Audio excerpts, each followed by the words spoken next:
Patan Siddhpur highway પર થયેલા એક અકસ્માતના સીસીટીવી ફૂટેજ સામે આવ્યા છે, જેમાં એક કોન્ક્રીટ મિક્સર વાહન પલટી મારી ગયું હતું।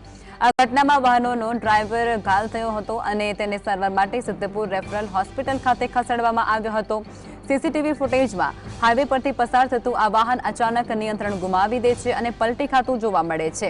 અકસ્માતનું ચોક્કસ કારણ હજુ સ્પષ્ટ નથી થયું, પરંતુ પોલીસે ઘટનાની તપાસ હાથ ધરી છે। આ ઘટનાએ હાઈવે પરથી સલામતી અંગે ચિંતા ઊભી કરી છે। સિદ્ધપુરમાં અકસ્માતની ઘટના બની છે, જેમાં એક વાહન પલટી મારી ગયું છે।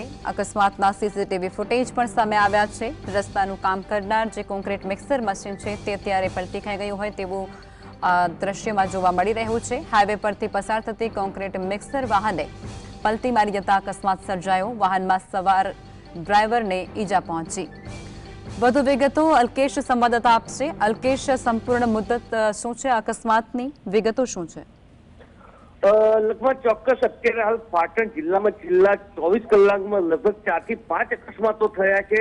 આ ઉપરાંત એક જે અકસ્માત થયો છે એમાં સીસીટીવી ફૂટેજ સામે આવ્યા છે કે જે સિદ્ધપુર નજીક હાઈવે ઉપર એક સિમેન્ટ ભરેલું ટ્રક જઈ રહી હતી, ત્યારે જે રોડ છે રોડની સાઈડ ઉતરતા એક પલટી વાગી હતી ને પલટી વાગતા એ જે સીસીટીવીના દ્રશ્યો સામે આવ્યા હતા એમાં જે રીતે આખી આ ટ્રક પલટી ખાય છે એને સિદ્ધપુરની રેફરલ હોસ્પિટલ લઈ જવા આવ્યા।